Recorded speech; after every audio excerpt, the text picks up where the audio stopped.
Andreas and Kai from Physiotutors. Welcome to the podcast. Thanks for coming on. Hi, Ronnie. Thanks for the invitation. Hi, Ronnie. We Thanks for finally having made us. it.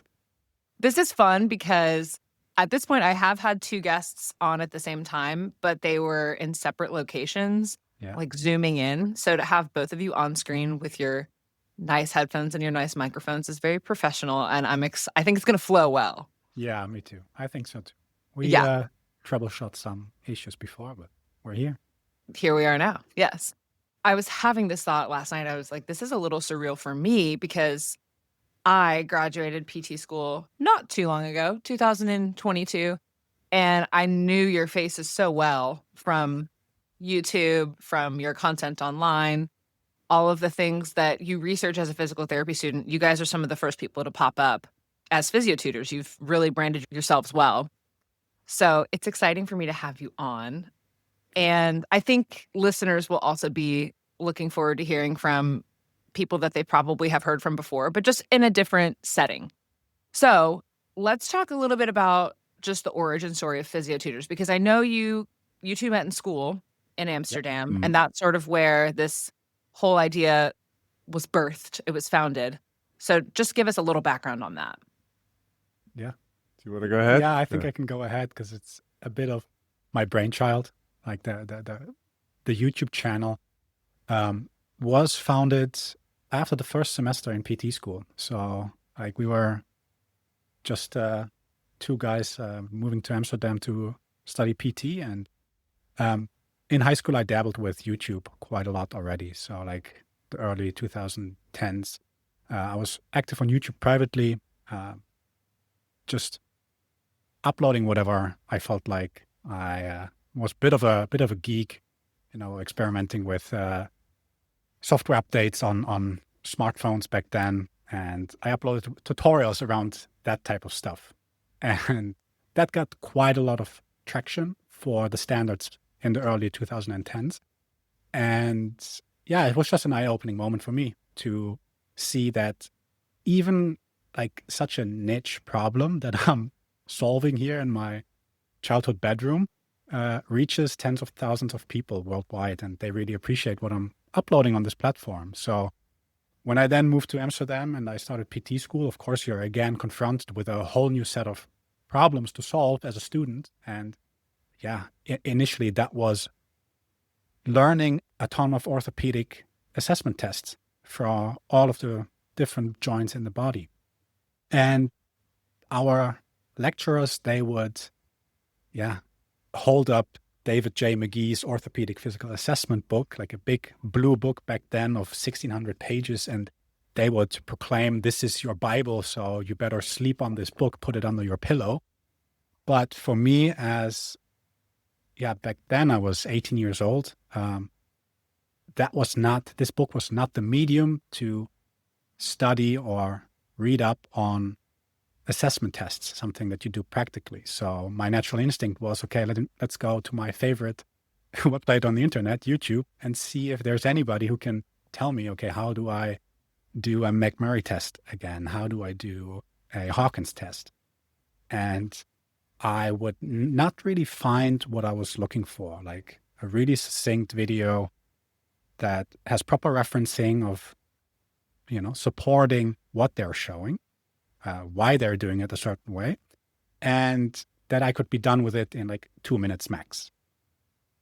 And that was like, again, a light bulb moment for me to say, wait, I can't find this, so why shouldn't we do this ourselves? And right around the second semester, that's when Kai and I also moved in together with another Spanish roommate back then. And yeah, that's when I said, okay, Kai, do you want to shoot videos around the stuff that we learn in class, and we upload that? And I asked my dad, can I borrow your camera for a couple of months for this project? And we still have it. The camera is still here somewhere. Do you still use it? Yeah. Yeah, we still used it. Yeah, it's he is also quite into photography and video, so it was quite a professional camera back then as well. So we're grateful, but we're gonna retire it.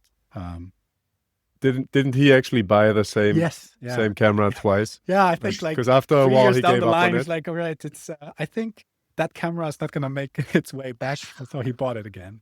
Oh, it's like an artifact. You should put it in like a glass box Oh, in your office. absolutely. This is the origin story. Yeah. We couldn't have made it without that gratuitous donation of him. So there was no, because I was picturing you taking the content on an iPhone. That was not happening. You were like, let's go real professional with this and get a nice camera. Yeah. I mean, I think I inherited that gene from him to have an interest in film and photography. So all around, that's like one of my passions. So it was really important for me that the audio visual aspect of our channel and the branding was as good as feasible back then, also as a student, having no income. So it was great to get that camera without having to pay for it. And just buying some lights. I mean, I went to IKEA to get blackout curtains because I just knew, okay, lighting has to be done right. Okay, how can we get good sound? So like early on, we had like a lavalier microphone that plugged into my iPhone as a recorder, and then I had to match it up. And at one point, that translated into like a wireless system. And that was always important to me. Yeah. So you saw a hole in the market. You thought, okay, Kai, let's get into this together. Why don't we make this resource be more readily available to people online, since YouTube is heavily used, widely used? And then when did you start to see things take off and think this could be more than just us having a little side hobby? Yeah, probably 2016. So that was like almost 4 years down the road. Almost 10 years ago. Yeah, exactly. Wow. I mean, that was also the year of graduation, and also the year when we were confronted with the question if we wanted to work full-time as physios and probably have Physiotutors on the side and just record whenever we felt like it. And that was the option that we went for, that we said, okay, let's just go all in for like a year and see like where it can go, and work as physios on the side. And this is what we did. And I mean, it still didn't earn a lot of money, but it showed us that there's a possibility of probably turning this into a living. And especially, I think that idea got confirmed when we released our ebook in 2000. Was it a year later? 2015. 15? Yeah. Oh, already. Okay. Yeah. So in 2015, when we put basically all of our content on YouTube with a lot of extra information into an ebook, and when we started selling that ebook, then we saw, okay, this might be something that people are really interested in, and they're also willing to pay a little bit for it. Yeah, and I think also because we tried to leverage social media early on, that's also that was the time where the algorithms were rewarding frequency quite a bit. So we saw that upping our release schedule on YouTube to 3 videos per week and posting on Instagram twice every single day, that really, kicked things up a notch in terms of the people we were able to reach, the follower count we were able to grow. And of course, in the past 10 years, things have changed, twice, 180 degrees. Yeah. So it's while, one post now can reach millions of people in one go, which wasn't really possible back then without having some sort of following. We see that the frequency, of course, is not that important anymore. I think we've seen quite the changes, or all of the changes, in the past 12 years now, because like I said, the channel was founded December 27th, 2012. Yeah. 2 days after Christmas. Yeah. You were on holiday. Yeah. That's cool, because you guys really were cutting edge in terms of starting to create content online. I think back in 2016, 2015, those days, I don't know if this was your experience, but at least in the United States, Instagram was just starting to take off. People were just starting to realize, oh, this could actually be part of my business. I could make a living off of this. Same with YouTube. It's, as you mentioned earlier, it's changed so much over the past 10 years. And we'll definitely get into that, because I'm curious what you've seen since you've really been there since ground zero. Yeah. Yeah. But when you started back then, how did you muster the courage to just say, okay, we're going to go ahead and just try this for a full year? Because I think a lot of new students, at least when I talk to them, they are terrified to just even start a clinical or get in and start working their clinical skills and start that first job. I think it'd be even more scary to say, well, let's put that off to the side and try this other endeavor, because we don't really learn that much about starting a business or going off on your own in PT school. Mhm. Yeah, I think first of all, like you mentioned, starting your business, that was never on our minds back Okay. then when we had the intention to start Physiotutors. Like turning this into a business, that possibility became clearer or more apparent years after we uploaded the first videos. So, I mean, in terms of uploading a video on YouTube, I had no apprehension around that because I've done that on my private YouTube channel before, and hearing yourself on video, you're hearing your voice for the first time. Like I was used to that, so that was not a big problem for me. Of course, the presentation style and how we perform in front of the camera, that's a skill that also improved tremendously through the course of the years. But orthopedic testing was a bit of a failsafe, like producing videos around showing how mostly orthopedic surgeons first described a test in their papers and showing or demonstrating what they describe in their paper is a failsafe, even for like a first year student back then. So we could always rely on the fact that we were simply demonstrating what someone described in a dry research paper. We were not talking from clinical expertise. We were not really, showing you the ropes, how you do a full clinical evaluation or how you clinically reason through a set of symptoms, test results, prognostic factors that you uncovered in your history taking. We didn't do that for the first 2-3 years, I guess. So that came later when we also grew as clinicians, when we've done our first clinical rotations, when we started working, when we started doing our masters between 2016 and 2019, where connecting the dots and the clinical reasoning side of things of PT practice, was more important. So in the beginning, we could just, if somebody had something to say, we could say, okay, this is how it's described in the literature, and we just show it that way, and we appreciate your input. But it was also, we were protecting ourselves like that. Yeah, to add to that, I think in the beginning when we started uploading videos, I mean, no one cares about it if you upload a video on a YouTube channel without any followers. And the idea was just to record videos for our second years or for our first year students when we were in second year. So, I mean, it just grew. At one point, we realized that more people were listening also outside of school. And then you just kind of grow with the channel. And it was, I think we realized more how scary it can be when we brought people on, because they recorded videos when already hundreds of thousand people were watching. So for them, it was way scarier than for us. We were just like, I don't know, getting used to it in the progress. And to starting a business, I think if you have something that you really like and that you're convinced of, then you just got to go for it. I mean, you might have one chance or two chances like that, maybe in a lifetime. And we said, okay, let's just go for it, and we'll work our asses off, and we'll see where it goes. And I think for me personally, I didn't want to go into full-time physio and then look back after like 5 years or so and then realize that we had the chance to make something cool out of Physiotutors, and we just didn't have the courage to do so, or we just played it safe and went full-time into physio to work as clinicians.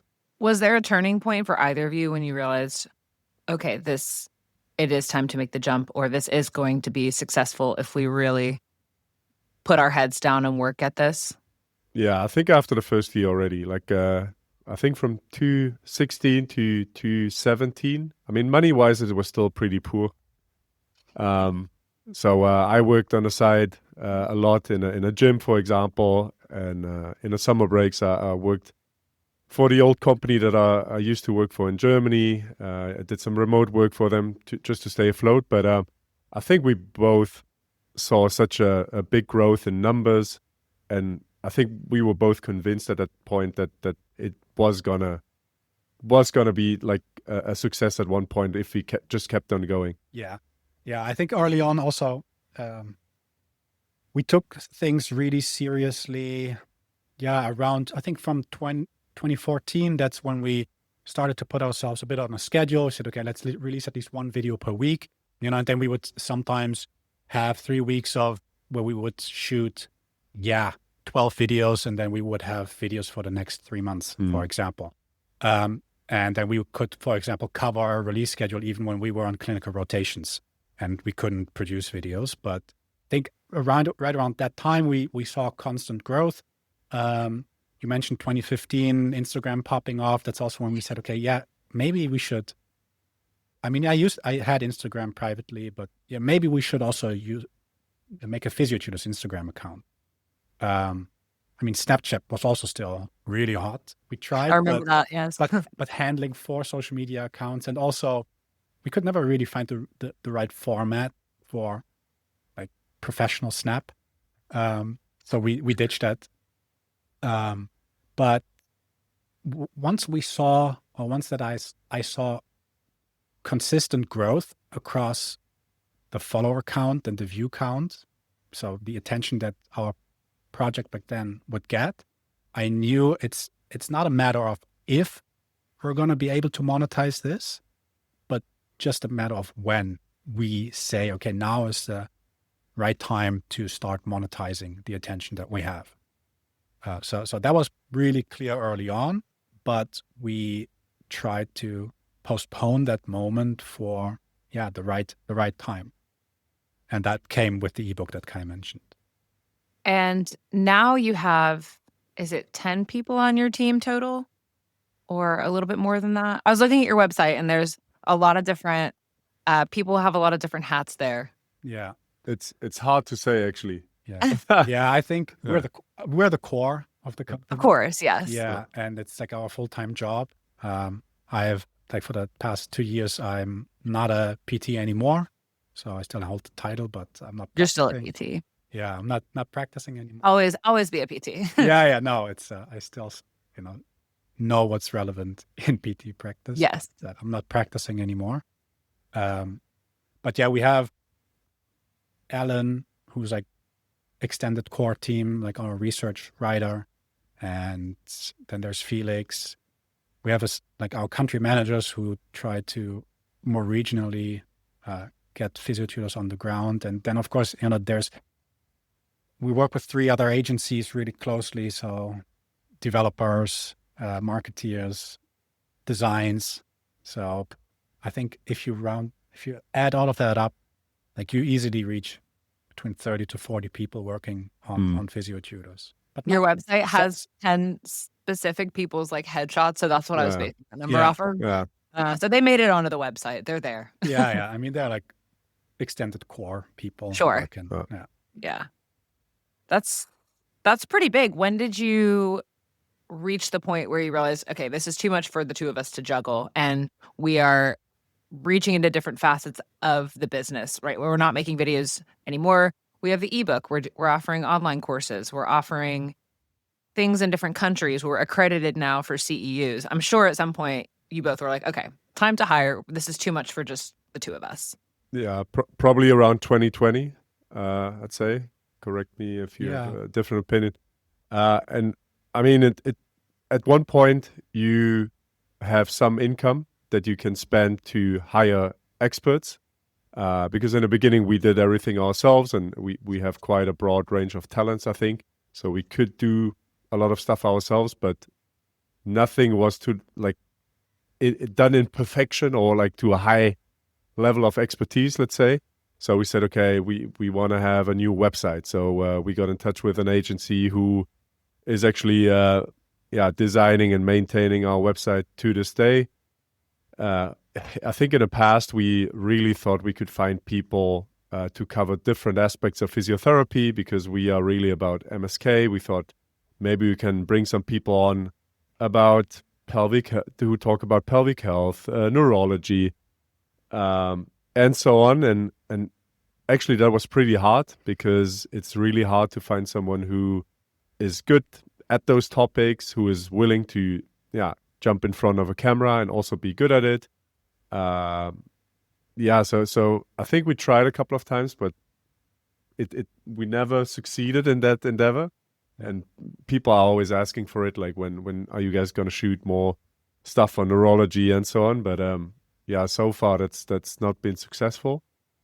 And so I think at one point you just realize that you need, on the one side, more expertise, like I mentioned, for the website or also for the app now, or for online marketing.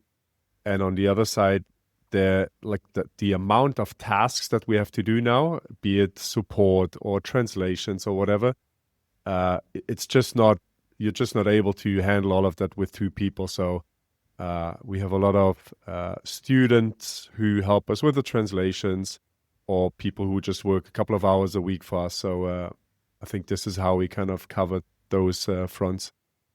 Yeah. And in terms of the content production, I think if you check our YouTube channel, the last video where Kai and I were in front of the camera presenting something, like, dates back probably last year or the year before that. But that's simply due to the fact that our role at Physiotutors also completely shifted into operation and not so much strategy. The and content, away from the operation. content production side. Do you miss making the content? No. No. No, at one point you really do have a video production burnout. Like, I think we both had that or feel that. Yeah. Like, now if you have to shoot a video, it's more like, because we've I think recorded around 1,000+ videos. No, it's like 1,200 or even more. videos on the channel. Yeah. It's, I mean, I still like it, but the problem is,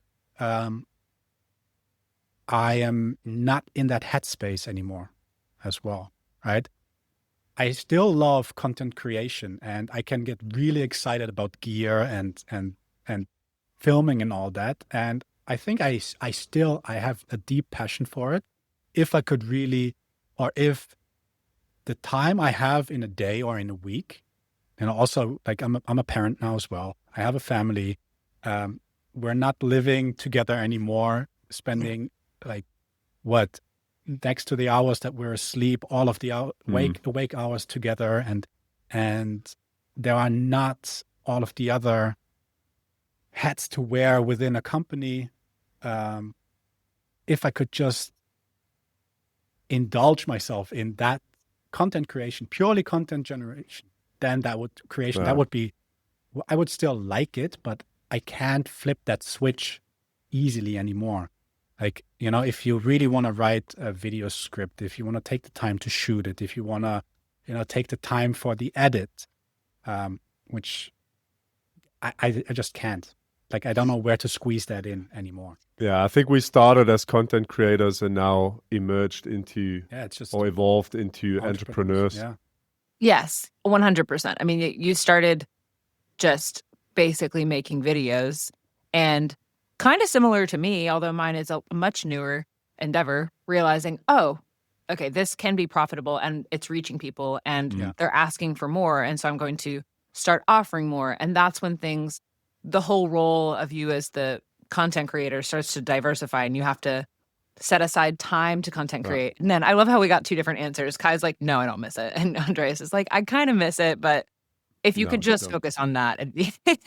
No, if I could just focus on the gear and, getting the shot and lighting a scene and really just hone in on that aspect, then I love it. But then, then I would be just a video creator, a camera guy and an editor.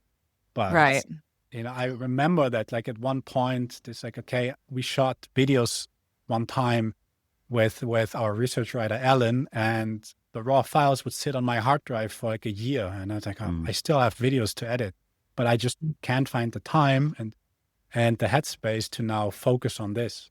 While Right. there's all of the other stuff of the business that need to be taken care of. Yeah. And yeah.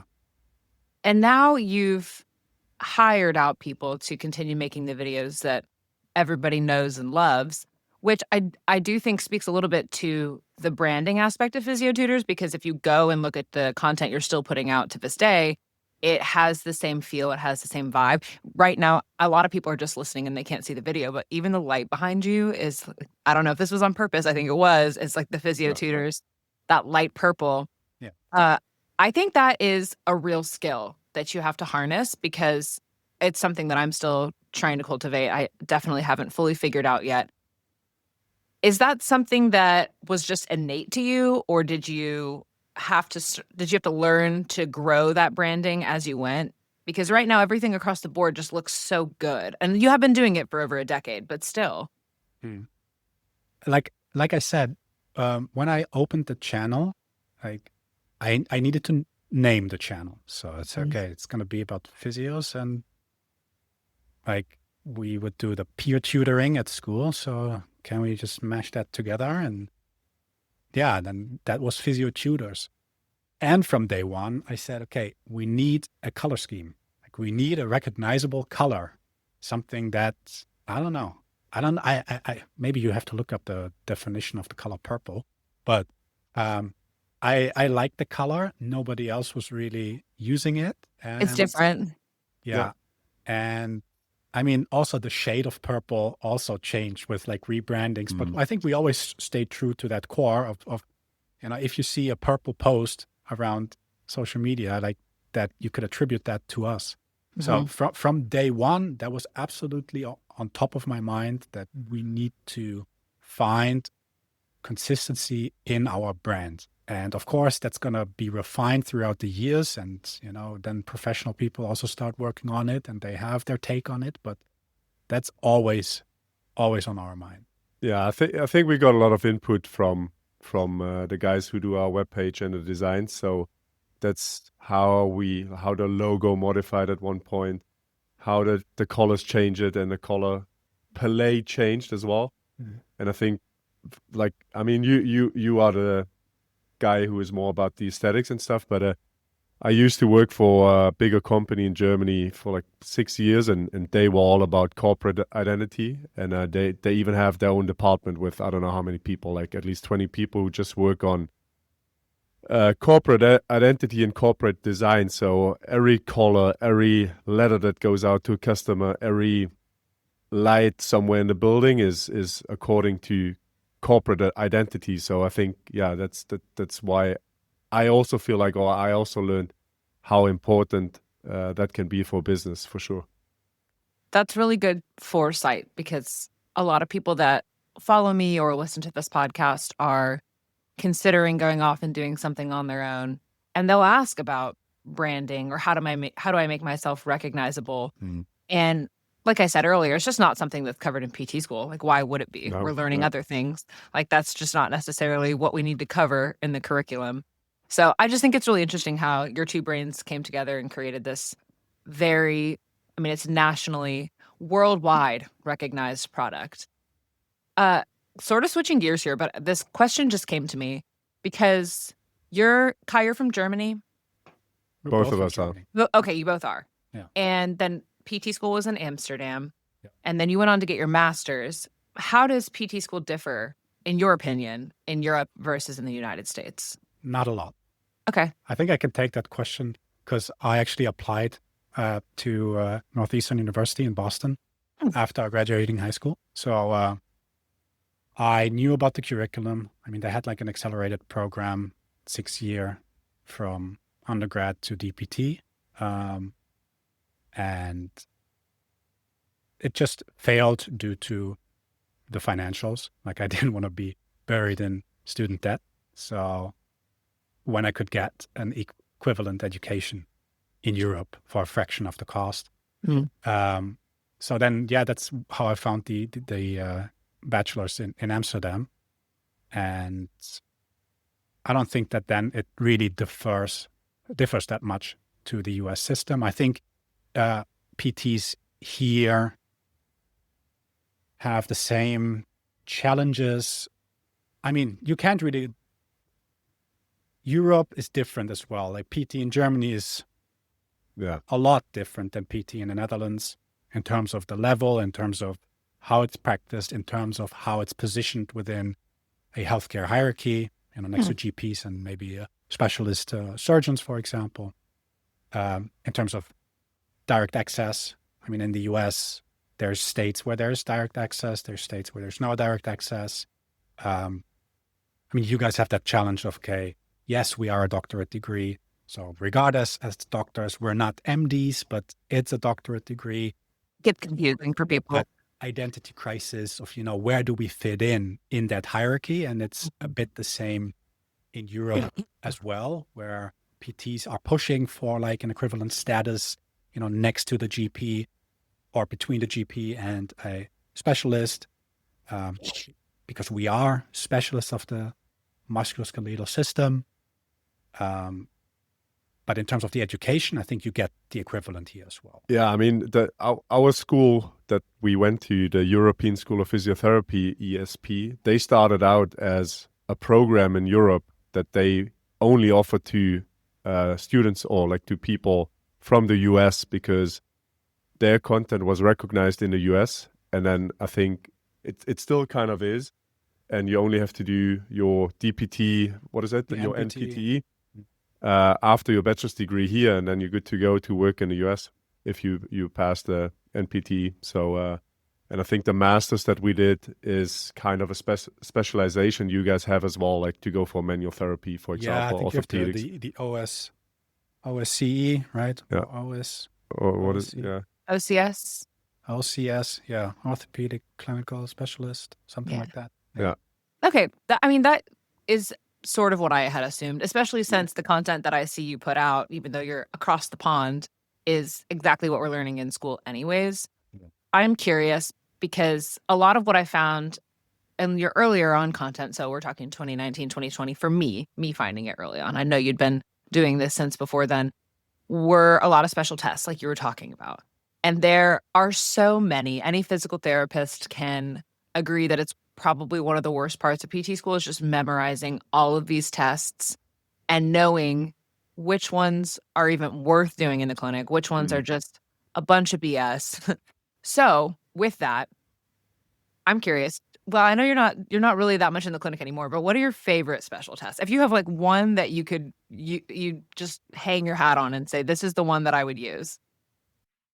Time for a quick little ad break so I can talk about my most favorite application when it comes to business, the Jane app. Jane is a clinical management software, and I like to call it a one-stop shop for everything you need to get your clinic started. And this doesn't just apply to physical therapists. Anybody that is in the patient care realm can use the Jane app and transform their business with it, just like I did. I use Jane on a daily, maybe I would even say hourly basis, from scheduling my patients, processing payments, running reports, reaching out to patients, sending automated text reminders and email reminders about appointments, taking virtual rehab coaching and mentoring calls through the Jane app, and honestly, so much more. Jane is there for you. They do everything with you, and it feels like I have a coworker with me when I'm using Jane every day. Lucky for you listeners, I now can give you a 2-month grace period with my code Ronnie PT2MO. That's all caps RONIPT, number 2, capital M, capital O. Look for the link in the show notes to learn more about Jane, and be sure to use that code to get your 2 free months with Jane. I mean, there's only a handful that are really good. Like, for example, a Lachman test for the ACL is okay, or a prehension test for the shoulder. Those are tests that are really good in terms of accuracy. But people, just because we have that YouTube channel and people know us as the test guys, they assume we are promoting orthopedic testing, which is not the case. Oh. That's also the reason why I wrote an extensive blog article on our webpage, and why I also made a video about it, because an orthopedic test is basically nothing else than just Like if you take patient history, which is really important, it's just, you can see it as an extra question that you ask to a patient and he says yes or no. Like, do you have pain here? Yes or no. It's the same with orthopedic tests. They give you a little bit of extra information, if positive or negative. And yeah, some are better than others. That's it. So you just want to make an hypothesis that you came up with more or less likely. And the great tests, they can really be a distinguishing factor. And the poorer tests, or the tests that have lower accuracy, they just give you a little bit of more certainty if a diagnosis is likely or not. That's it. And I think that's their place that they have in the diagnostic process, and nothing more and nothing less. And I think at one point we just wanted to put out a database to cover all fronts and to show people like, look, this is a test. You might have to learn it for school, also to learn stuff about handling, and which makes sense. But also, like, if you watch this video, be aware that this test is not great. It gives you a little bit of extra certainty, or not, while there's only a handful of tests that are great. And that's basically our stance on orthopedic testing. And Exactly. And yeah, nothing more, nothing less. So yeah, and it's always funny because we get a ton of those videos. Like, we have an introduction for a test, and then we discuss its diagnostic accuracy or reliability. And almost every video has at least one person commenting the timestamp of where the execution starts, so that people skip, the talk about diagnostic accuracy, which is the most important part of that video, actually, is for you to know, okay, how much additional value does a result of this test add to my eval? But it always makes me chuckle that people, they're looking for the video, they're finding what they're looking for, but then they're skipping the most important part. Yeah, it's interesting that people have perceived you as promoting orthopedic testing and saying, like, this is the gold standard. This will tell you yes or no if this is diagnostic, if this diagnosis is present, because I feel like every video you post is almost redundant. Like, okay, we're going to talk exactly about, is this reliable? Is it valid? Like, I almost learned too much about the special test. I'm like, oh, okay, I just need to know how to execute it. So it's an interesting thing that people have come up with that assumption. Maybe it's because they're skipping past the important part, because you clearly are not saying that this is 100% what you need to be using to make a diagnosis. No, I think people would be surprised how little tests we use and practice ourselves. Like, it's only a handful, and yeah, most of your diagnosis is covered by a good patient history, and then you just do a test here and there to confirm or to rule out, and that's basically it. Yeah, it's really the burden of our existence that it's so deeply ingrained in people's minds that Physiotutors, like, we get tagged in posts also across social media all the time, and then there's usually like these top 5 posts, like people were like, okay, top 5 YouTube channels to watch as a PT student, and then we're always mentioned as great for special testing.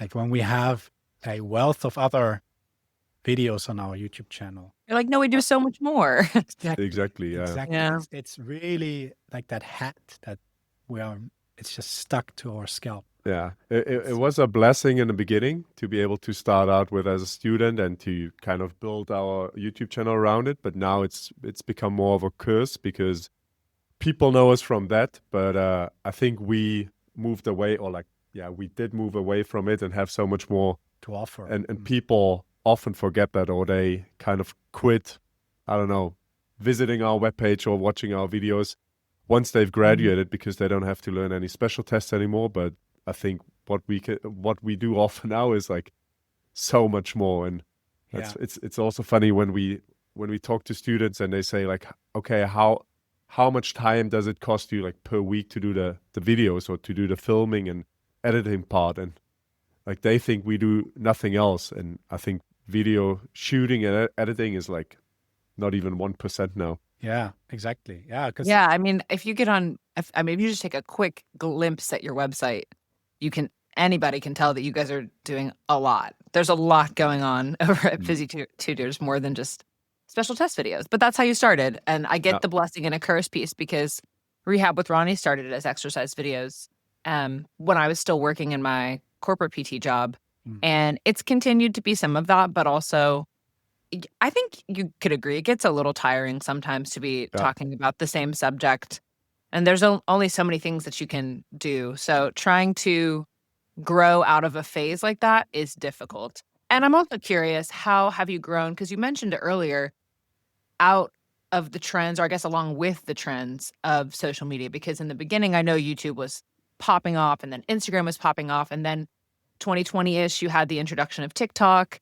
But these algorithms are ever changing. And I know it's difficult for people that are basically solely based online to kind of go and ebb and flow with those things. So how have you tried to course correct and at least stay relevant with all these trends?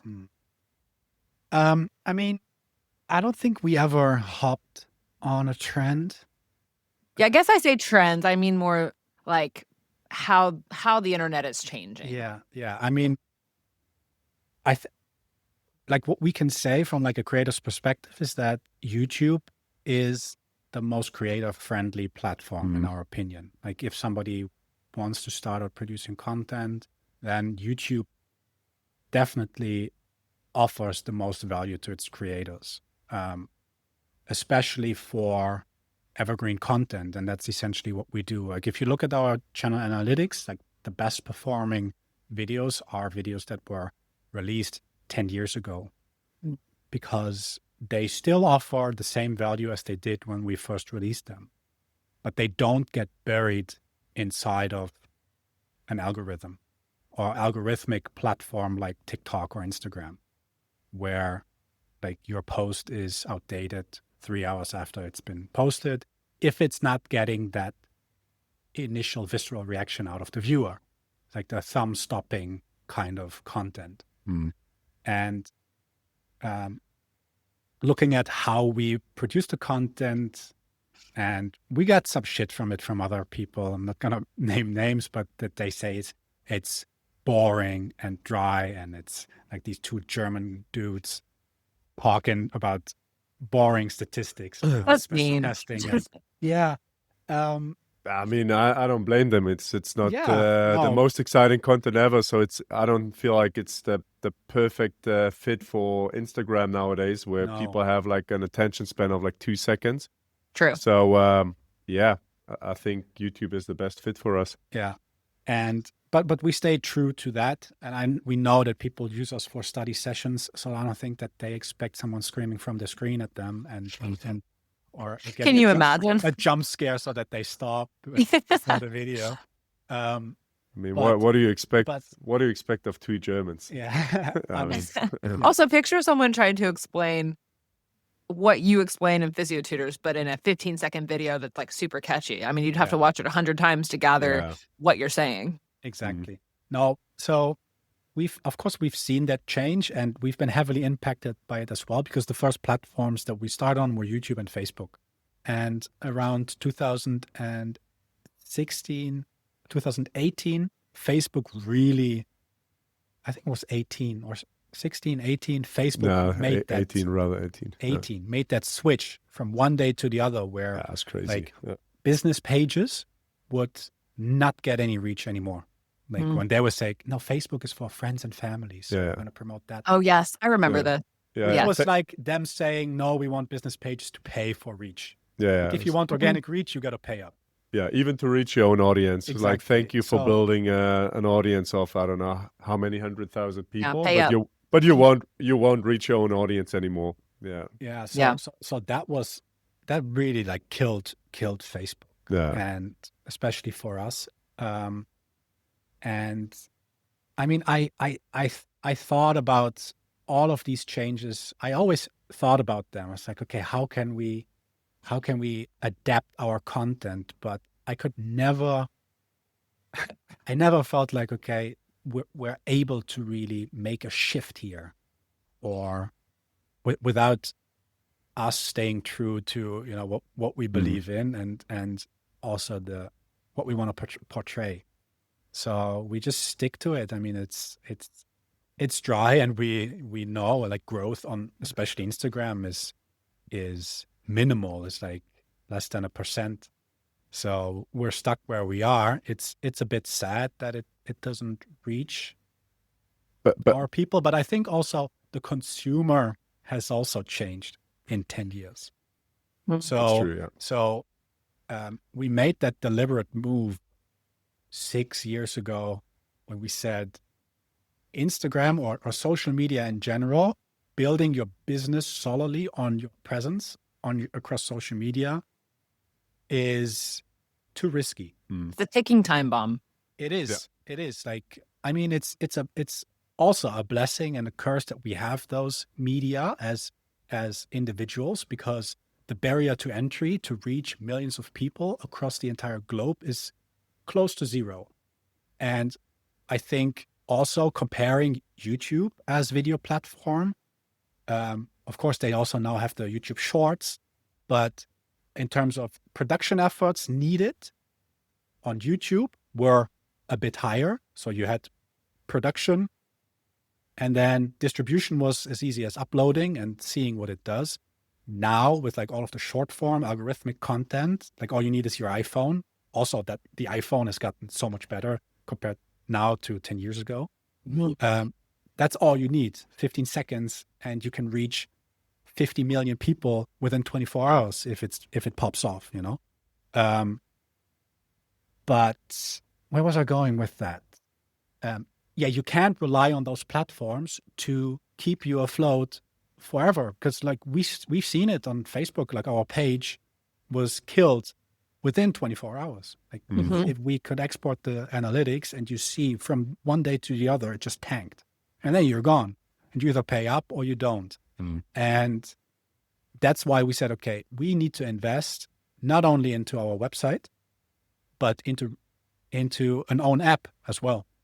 And of course, that's not feasible for every business owner, or not even like a viable business plan, because not everybody needs an app. But for us as an education platform, that in our minds was the right move. And of course, it's hard to compete for the attention with those apps. It's nearly impossible. But for us, that was the move, to build our own platform and hope that people find us on that platform, because then we have more control about, you know, who sees our posts and or our content, rather than being that chameleon that always adapts to an ever-changing algorithm and maybe forcing you into, you know, a format that just does not resonate with you.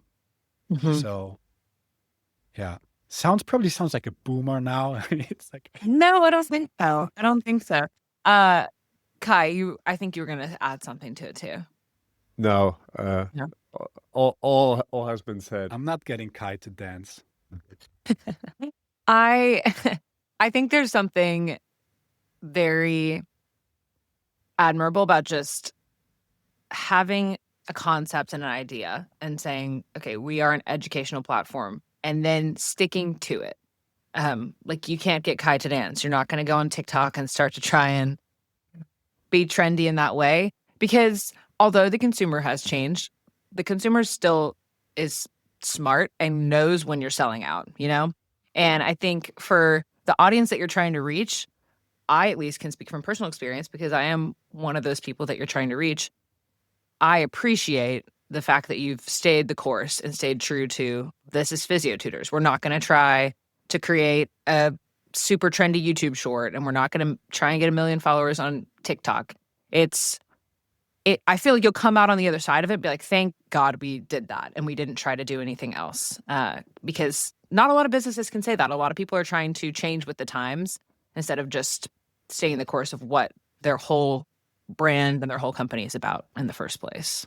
Yeah. I mean, I love a good meme, you know, and Yeah. I try to, you know, keep up with trends or developments on those platforms. And I am still thinking about, okay, how can we leverage those platforms to the best of our abilities, but while staying true to our core principles or what we stand for, without, you know, selling out, if you can, you can say Right. that. But yeah, we realize it's just becoming more difficult to do so. So that's Mhm. why the focus for us is still on content and on our own mobile application.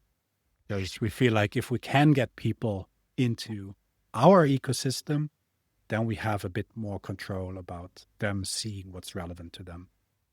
Yes, and you have the application, and then you also have courses, which Yeah. I've taken one, Yeah.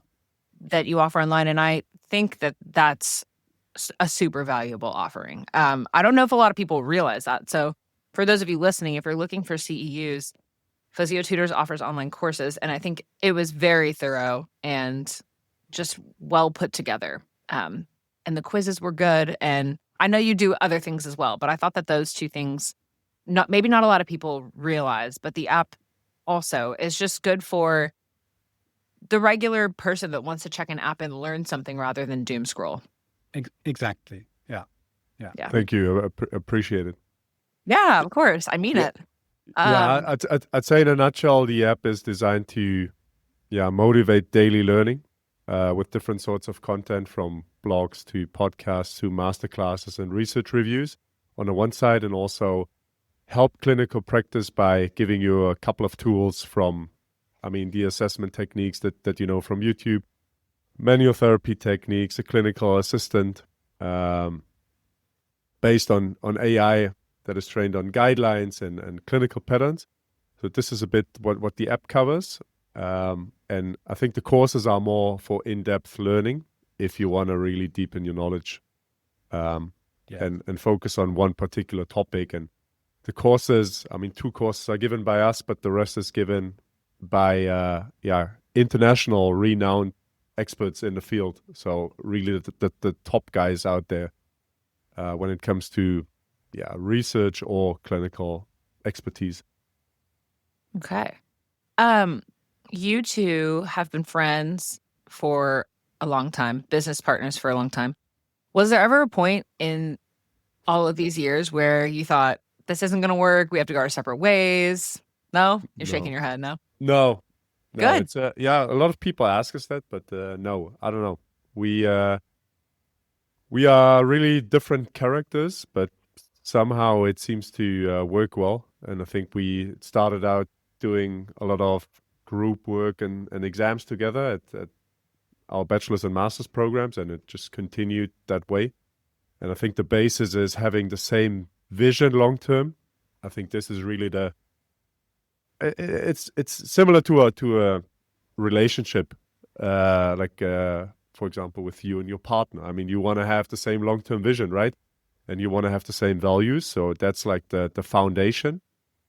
And then, of course, we have different opinions and discuss stuff. But I think also the fact that we have really different talents just helps to, work or collaborate in a really successful and positive way. So all minor irritations, I think that's all of those are not a big deal. That's good. That's maybe not always super common. And maybe I don't know, because most of the people I talk to who are entrepreneurs and own their own businesses are doing it solo, or their business partner is their life partner, like for me, my husband. Mm. So we don't really get the choice to just leave. I mean, I Yeah. guess technically you could, but anyways, I think it's cool to see a friendship that ended up becoming a business partnership and that continues to succeed, because that's kind of rare. I do think that there are a lot of stories of failures when, Yeah. especially with this much time under your belt. For sure, we're giving a success talk or TED talk basically to to different students or universities, and this is one of the success principles where we say, okay, find a partner that has the same vision and has different talents. And we've also seen it with other companies and I don't know, social media accounts on the physio scene that they kind of split up at one point because they have different, I don't know, ideas about where the business is going. So yeah. All right. I like it. I'm curious. for my own personal gain here, you have Kai, you have 2 kids. Andreas, you're about to have 2 kids. I have 1 recently. And I've been trying to figure out how business ownership meshes with being a parent, with having time for my own personal self and all the other endeavors that I want to do. What have you learned over the past few years with just balancing parenthood and having a large business also? Yeah. I think it again helps that we're kind of in the same situation. So you kind of know the situation your colleague or co-owner is in. So that helps. I think actually being self-employed is a better scenario with having kids than being an employee somewhere, because you're more flexible. Oh, I agree. Yeah, we both have one daddy day with our kids, so yeah, that's a luxury, but also really cool. But yeah, The other luxury would be paying for another day of daycare. So it's also yeah, weighing that's it. true. No, but it's great. I think for us, of course, in the beginnings we were doing crazy hours. Like when we were living together and the first years, like Monday through Sunday, like every single day we would work on Physiotutors and try to grow the company. And since we're, I think in your case, running your own clinic, like if that was your own, your sole source of income, like then it's paid by the hour, right? Paid by the appointment, and then balancing family time and business becomes, I think, a bigger challenge. When you're paid by the hour, it's a question of, okay, how many hours or how much income am I willing to give up to have more time to spend elsewhere with? And for us, income is not dictated by the hours available to spend on the business. Since we built a digital platform, and then your content creation or getting a paid partnership, for example, that can offset some of that lost time in clinic, for example. So I think now, also due to the size of the business, we were able to scale down on how many hours are we able to invest into the business and have some more of that work-life balance. And yeah, I mean, you could also say, ditch the daddy days and pump out more hours into the business, and then maybe grow it a little bit faster, or get to a certain milestone sooner than later. But what's the trade-off here?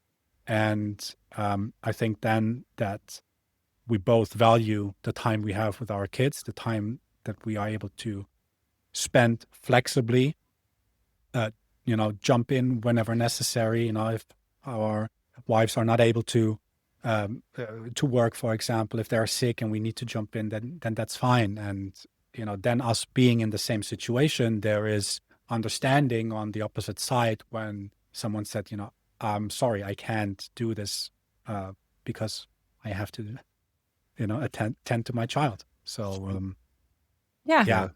I think you also become more efficient. Yes. So you got Less to time plan wasted. more. Yeah, that as well. And if you have any parents or parents-in-law living near you, that's Yes. so underestimated. We both don't really have that, but it's such a luxury. Like I envy all the people or the parents that have that, because it's like such a golden thing to have. We have a good nanny though, but yeah, that also Yeah. costs money. Yeah. Everything costs money. I fortunately do have that situation. My husband's parents moved here prior to us ever having kids, just with the hope that one day we would have kids. And so now that there's a baby on board, I get a text almost every day. Do you need That's me to great. come over? And I'm like, That's great. I guess, yeah. Let me work a podcast and let me see if I can find something to make myself productive while I'm not in the clinic. So it is nice. I think the common theme here, which I like to see, is it is a lot of work in the front end. It Yeah. was for me, it was for you. And when you're working for yourself, there's no cut set hours like, okay, 8 to 4, Monday through Friday, and then I'm done. You're really going to be busting your balls for the foreseeable future. But I do think it's more enjoyable work because it's something that you're way more passionate about. You're Yeah, not for just sure. trying to build up a schedule for somebody else or make money for somebody else. But then on the other side of it, on like the downslope, once you've reached a certain escape velocity, then you're able to take a little bit more ownership over your time and spend the time with your family, which was the whole goal for me to start my own thing in the beginning. Was like, I want to have my own family, and I want to Kai's point, have the freedom to do so. It's a little bit easier when you work for yourself to spend the time with the family. So I think that's pretty cool. Before we finish up, I know you guys have a lot of things going on, especially now that you're in the operations role, less so clinically working. But what kind of things, if there's anything, any new developments within the next year that Physiotutors is going to be putting out that we can look forward to? If are you allowed to say? Is it a secret? Is it No. It's no secret. I Okay. mean, we just you mentioned the online courses, and you've taken one of our online courses, but that was likely on our old platform. So we just 2 weeks ago we launched our completely revamped online courses platform. So the courses look slicker on the new platform. There's, of course, buzzword here, AI, case studies inside every course. So there's the learning experience is entirely personalized there. So you can read, get new great knowledge, and then also test it with AI case studies. Oh, And cool. then, of course, like I said, we focus heavily on building our app. So we are in the last stage of preparing the next big update, the 2.0 update of our app, where CEU tracking also is a big part of it. So all learning activities within the app are tracked, and you can one-click generate a CEU report. Oh, that's One fantastic. theme. So you don't have to take care of all of the admin of, collecting certificates here and there. You just focus on the learning aspect, complete a small quiz, and then that's all cataloged in your own report. Yeah, and I mean, we also started hosting offline courses here locally. That's maybe less of an interest for your listeners, but we have like 1 or 2 offline courses here at our new headquarters because we moved locations from Amsterdam to Haarlem, which is a little bit closer to where we both live, and we also have more room here. If you could see it, it's of course all in corporate design. So the door frames are purple. Oh, cool. I want to see it. There's a reel on Instagram. The coffee machine has purple LEDs, so it's No, that's so cool. yeah, it's of course all according to corporate design. So I think those are the main projects, and I think with the app is already pretty cool, but we feel like this has just been a start, and I mean, we want to make it into the Duolingo. I don't know if you know the app, Duolingo, like the language learning app, Duolingo of physiotherapy, because at the end of the day, you're basically competing with Instagram, Netflix. If a physiotherapist comes home after seeing, I don't know, 16 patients a day and they're exhausted, you still want them to use your app instead of maybe, the less productive stuff. And that's pretty hard. So I think we have to, have a lot of ideas how to make it more motivating and engaging still. But that's for further down the road. Oh, I love it. That's really cool. I'm curious about the new headquarters. I told my husband, I said, I've been to Amsterdam once, but I said if I ever go back, which now you're in Holland, I'm gonna come knocking on the door. I want to come see You it. should, yeah. You're Yeah, welcome. yeah. Sounds like a Anytime. great space. Yes. And for those listening, the app, I can speak to it. I do think it's a really cool tool. I'm glad that you guys are continuously making updates on it. And I do think that there's been a little bit of a trend, at least in the online space that I see and on my feed, of people trying to get away from the endless doom scrolling and trying to make their time a little bit more productive. So this is a good time for you to download the app. Final question, and you can answer independently. I ask every guest this now. If you could go back to your physical therapy, physiotherapy, school cell, and and give yourself one piece of advice, wise words, what would it be? Huh. Putting you on the spot. You have any clever answer? Oh. Wise words. We can't finish the podcast until you answer. Yeah. I mean, that would be like the standard answer, like be critical. I think which I was as a student. I think I asked a lot of questions and also questioned my teachers, but also clinical instructors, just to learn like the why behind what they were doing. So I would still answer that, but that's a bit of an easy answer. Honestly, Kai, that I have never gotten the same answer, and no one said that. So stay curious, Okay. like stay critical. I think Yeah, that's stay good. critical. I think for me, I was always trying to understand why someone was doing something, and like, if I talk to students who are doing their internship, like I usually tell them like, if your clinical instructor shows you something or does something or corrects you or whatever, like they should have a good reason for why they're doing certain things, and if they don't, then they're not a good clinical instructor, because they should have good clinical reasoning and arguments for why they are doing certain things, and like you should too as a PT, right? I like it. Yeah. And I mean, we've talked at a lot of universities, and for me, like one thing that I already mentioned there is like to embrace a bit of uncertainty in our field, because we don't have black and white answers for a lot of questions that we have. So to embrace that uncertainty and then staying critical of those that speak in only absolutes. Yeah.